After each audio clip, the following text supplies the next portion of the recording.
Today we're jumping right into a pretty tense situation involving drones at one of the world's most sensitive borders. We're going to unpack the shadowy allegations, the big players involved, and what all this could mean for the really fragile peace between India and Pakistan. So what exactly went down that put everyone on high alert along this incredibly tense border? Let's get right into it and break down what happened. Our story starts in the Jammu and Kashmir region, right along the heavily fortified line of control, or the LOC. This is essentially the border that separates the parts of the territory controlled by India and Pakistan. So what we're hearing from our source is that a few drones, we don't know the exact number, flew right into this sensitive airspace, and the Indian Army's response was immediate.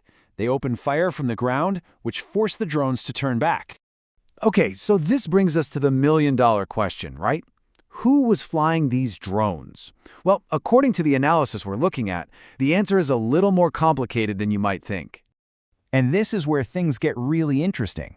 The source doesn't just point the finger at Pakistan, it brings another major regional power into the mix, Turkey. What's so fascinating here is this alleged partnership. The source claims that while Pakistan was the one operating the drones, the machines themselves were actually Turkish-made.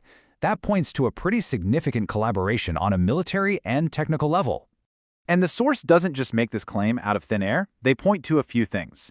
One, that Turkey is supposedly setting up a drone factory inside Pakistan. Two, that India has actually shown wreckage from downed drones in the past that they've identified as Turkish, which, of course, raises a huge question. Why would Turkey have any strategic interest in this particular conflict? All right, so if these allegations are true, what was the goal here? It doesn't seem like it was a direct attack.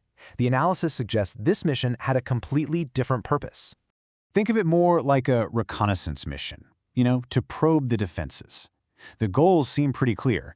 Gather some intel on Indian positions, and, maybe more importantly, test India's defenses. How fast would they react? How good are their anti-drone systems? This was all about looking for weaknesses. The source even brings up a quote suggesting this wasn't something Pakistan did on its own. The implication here is that an outside partner, possibly Turkey, is pushing for these kinds of provocations, maybe even to test out their own military gear in a live, high-tension environment. This whole incident just goes to show how much modern warfare is changing. Drone warfare isn't some idea for the future. It's happening right now, and it has some seriously lethal potential.